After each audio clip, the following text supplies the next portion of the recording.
¿Cómo que la bestia y el falso profeta fueron lanzados a un lago de fuego?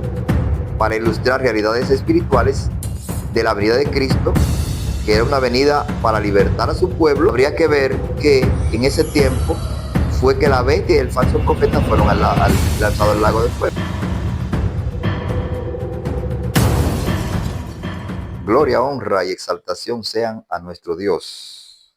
Aquí estamos en su programa La Escatología Consumada y vamos a seguir estudiando la palabra de nuestro Dios. En esta ocasión leeremos en el libro de Apocalipsis, en el capítulo 19, versículo 20, donde nos dice: y la bestia fue apresada, y con ella el falso profeta, que había hecho delante de ella las señales, con las cuales había engañado a los que recibieron la marca de la bestia, y habían adorado su imagen. Estos dos fueron lanzados vivos dentro de un lago de fuego que arde con azufre.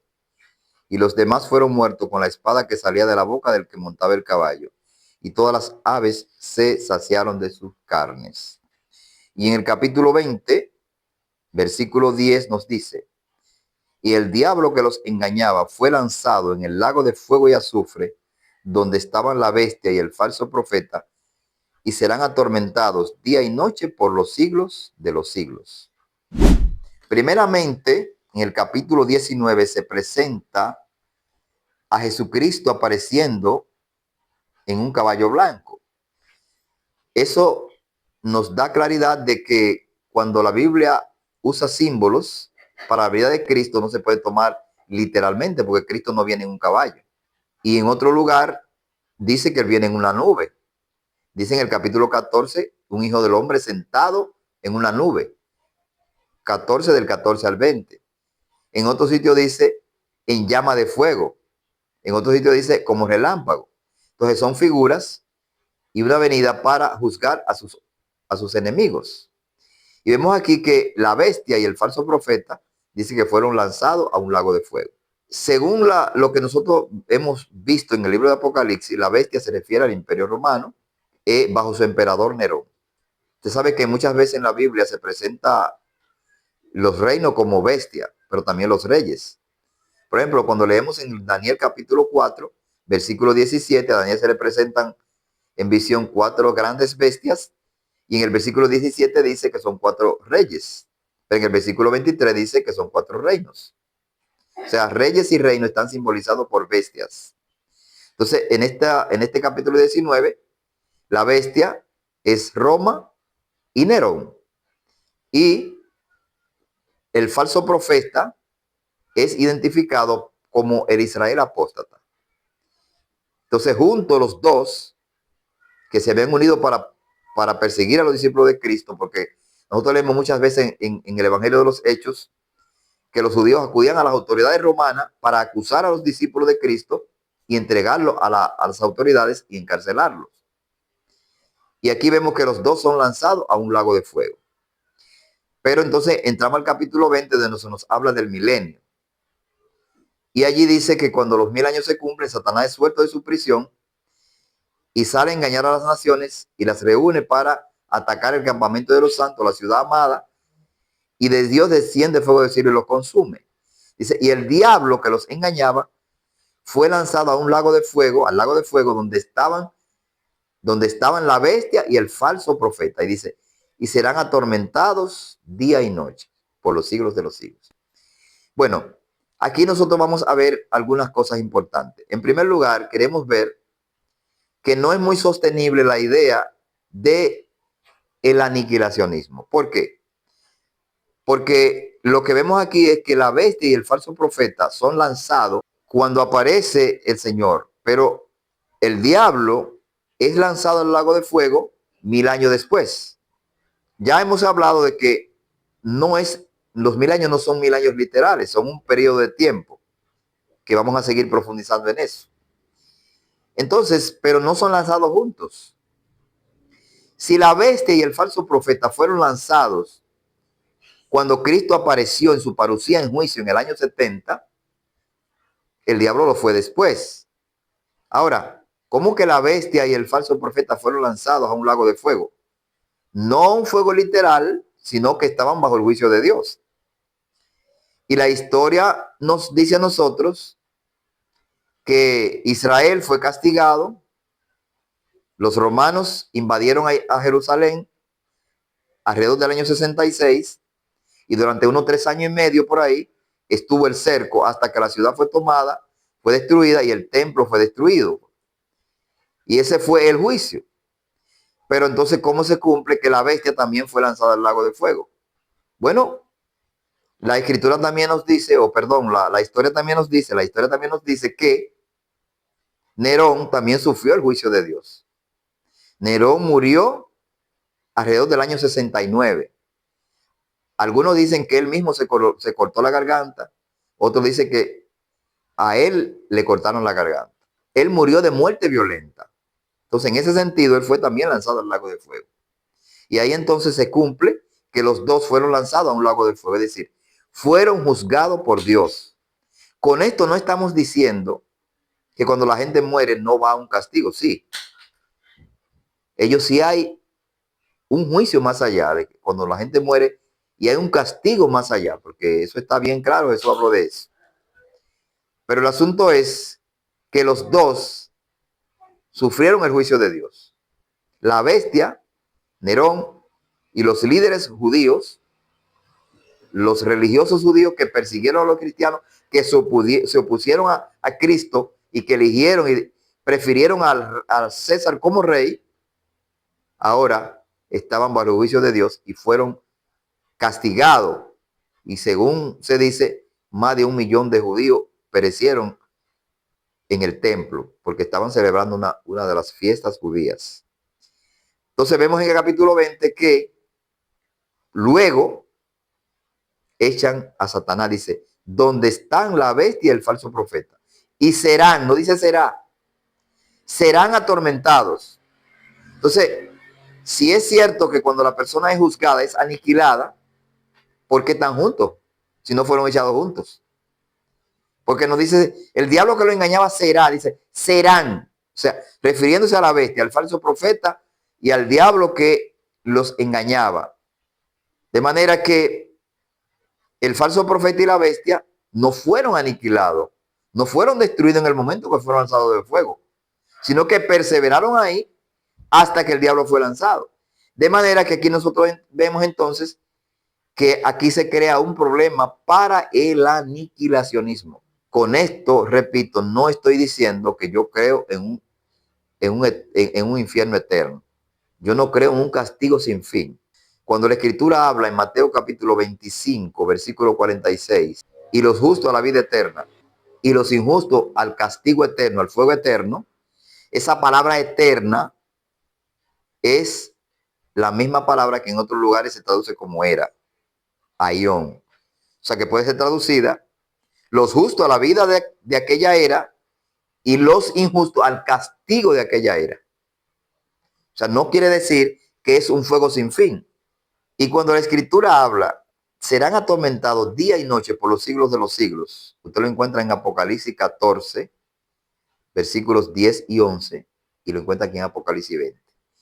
Pero eso es una palabra que está tomada de Isaías capítulo 34, de la destrucción de Edom. Y allí en el capítulo 34 del libro del profeta Isaías, se habla del juicio sobre Edom, y dice que Edom se convertiría en un horno, donde dice que su humo subiría de generación en generación y que el fuego no se apagaría. Arderá continuamente, dice allí, de generación en generación. Pero entonces más abajo dice, crecerán en ella ortigas y plantas que servirán para los chacales. Y dice que allí habitarían el avestruz y los animales salvajes. Entonces uno se pregunta, si allí iba a haber un fuego que no se iba a apagar, continuamente iba a arder de generación en generación, ¿cómo es que entonces iban a crecer plantas y que iban a haber allí animales, chacales, avestruces? Usted lo puede leer, el capítulo 34 entero de Isaías, porque son lenguaje profético de juicio. Los profetas usaban ese tipo de lenguaje para hablar al pueblo, pero ningún israelita entendía que es un fuego literal que va a estar quemando para siempre. Que Edom iba a estarse quemando por los siglos de los siglos. Como dice también en Judas capítulo 1, versículo 6, que Sodoma y Gomorra fueron quemadas con fuego eterno, pero no están ardiendo. Y Jeremías capítulo 17, Dios amenazó con que Jerusalén sería castigada con un fuego que nunca se apagaría. Pero en Segunda de Crónicas capítulo 36, Nabucodonosor encendió ese fuego y se apagó. Porque es un lenguaje de juicio. Pero si nosotros no tomamos en cuenta la cultura hebrea, el contexto de la audiencia original, el contexto cultural que se entendía, que era lo que ellos querían de eso, y lo vaciamos literalmente a nuestra cultura, pensando que ellos pensaban igual que nosotros y entendían la cosa como nosotros, vamos a llegar a esa conclusión de que Dios en la Biblia sí habla de un fuego sin fin que nunca se va a apagar. Y usamos figuras donde dice que el gusano nunca muere. ¿Qué gusano es ese que puede resistir en un fuego? Y el fuego nunca se apaga. Y en Marcos 9 también ese fuego para los cristianos, porque dice, si lo vamos a tomar literal, todos serán salados con fuego. Bueno, y también en 1 Corintios capítulo 3 del 13 al 15, la obra de cada uno, dice allí, el fuego la probará. La obra de cada uno, el fuego la probará. Si permaneciere la obra, recibirá recompensa. Si la obra se quemara, él sufrirá pérdida. Si bien él mismo será salvo, así como por fuego. Fuego es símbolo de juicio. Pero, según estos versículos, no se puede apoyar la idea de un aniquilacionismo, pero tampoco de un castigo sin fin. La tercera postura que hemos estado diciendo es la postura restauracionista, que sí hay un castigo, que sí hay un juicio, pero que no es eterno ni aniquilacionista, sino que la persona finalmente reconoce a Cristo y cumple lo que dice Filipenses capítulo 2 del 9 al 11, que Dios exaltó a Cristo para que en el nombre de Cristo se doble toda rodilla de los que están en los cielos, los que están en la tierra y los que están debajo de la tierra, y toda lengua confiese que Jesucristo es el Señor para gloria de Dios Padre. Esa es la postura restauracionista. Entonces estos versículos de Apocalipsis 19, 20 y 20, 10 hablan de lo que sucede en el intervalo del milenio. Repito, yo no creo que el milenio sea un periodo literal de 1000 años. Yo creo que el milenio comenzó con la entronización de Cristo. Según Apocalipsis también lo menciona en el capítulo 3, que fue entronado, pero en el libro de los Hechos, en capítulo 2, dice que Cristo, habiendo resucitado, se sentó a la diestra de los cielos y Dios lo hizo Señor y Cristo, es decir, lo coronó como rey, cumpliendo lo que decía en Daniel capítulo 7. Entonces ahí comenzó el periodo milenario del Señor Jesucristo. Según el preterismo hay varias interpretaciones de cuándo se termina el milenio. En la escatología consumada, todos entienden, o en su gran mayoría entienden, que el milenio comenzó cuando Cristo fue entronado en el cielo como rey, después de su resurrección. Entonces algunos creen que llega hasta el 70, y hay otros que creen que el milenio comienza en 70 y que llega al 1070. Bueno, si tomamos la escritura como literal, como que son 1000 años literal, tendríamos algunas complicaciones. Pero sí tenemos que entender que el libro de Apocalipsis fue escrito para que se cumpliera en aquella generación lo que dice allí. Por ejemplo, cuando leemos en el capítulo 1 dice, bienaventurado el que lee la profecía de este libro porque el tiempo está cerca. Y dice las cosas que deben suceder pronto. Y en el capítulo 22 vuelve y lo dice, el tiempo está cerca y no selle las palabras de la profecía de este libro porque el tiempo está cerca y Cristo dice, yo vengo pronto. Entonces, el Apocalipsis era un libro que era para que se cumpliera en aquel entonces.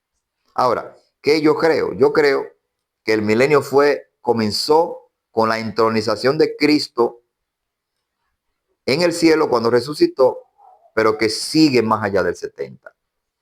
Y tendríamos entonces que buscar un evento que marque la rebelión de Satanás contra el pueblo de Dios.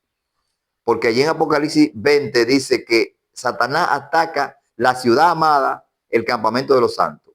No puede ser la Jerusalén literal, porque si la Jerusalén literal es llamada en el mismo Apocalipsis la gran ramera, la Babilonia, aquí no puede ser la ciudad amada, sino que se está refiriendo a la iglesia, el cuerpo de creyentes que fueron atacados por las naciones, instigadas por Satanás cuando él fue suelto de su prisión.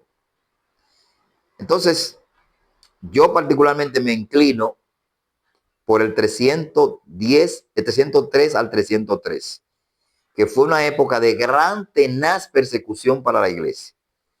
En ese tiempo yo entiendo, no digo con esto que tengo toda la razón, que fue que concluyó el milenio. ¿Por qué no creo que el milenio termina en 70? Bueno, porque si el milenio terminó en el año 70, con la destrucción de Jerusalén, habría que ver que en ese tiempo fue que la bestia y el falso profeta fueron lanzados al lago de fuego. Y Satanás no fue en esa época. Satanás fue lanzado posteriormente, según lo que leímos en el capítulo 20, versículo 10. Entonces, si Satanás y la bestia no son lanzados al mismo tiempo, no pudo haber terminado el milenio en el año 70, porque en el año 70 fue cuando la bestia y el falso profeta fueron lanzados al lago de fuego, y Satanás no fue ahí. Satanás le quedaba poco tiempo, como dice Apocalipsis capítulo 12. Pero lo que queremos dejar claro con este estudio es que Cristo es el Rey de todo el universo. Porque algo importante que tenemos que entender también es que cuando la Biblia habla de un periodo de 1000 años, no dice que Cristo reina por 1000 años. La Biblia dice que el reino de Cristo es sin fin. En Isaías 9:7 dice que su reino no tendrá fin. Y en Lucas capítulo 1:33, su reino no tiene fin. Apocalipsis 22:4, reinará por los siglos de los siglos. El reino de Cristo no tiene fin. Los que reinan con Cristo 1000 años son los que son decapitados por causa de la palabra de Dios y por el testimonio que dieron. Son los mártires del Señor Jesucristo. Son los cristianos vencedores que entran en ese reino eterno del Señor Jesucristo y reinan con él 1000 años. Esos son los que reinan 1000 años, pero Cristo no reina 1000 años. Cristo reina eternamente y para siempre. Cristo es el Rey de todas las naciones y es el Rey de cada ser humano. Y nuestra misión para los que conocemos a Cristo es hablar del Señorío de Cristo.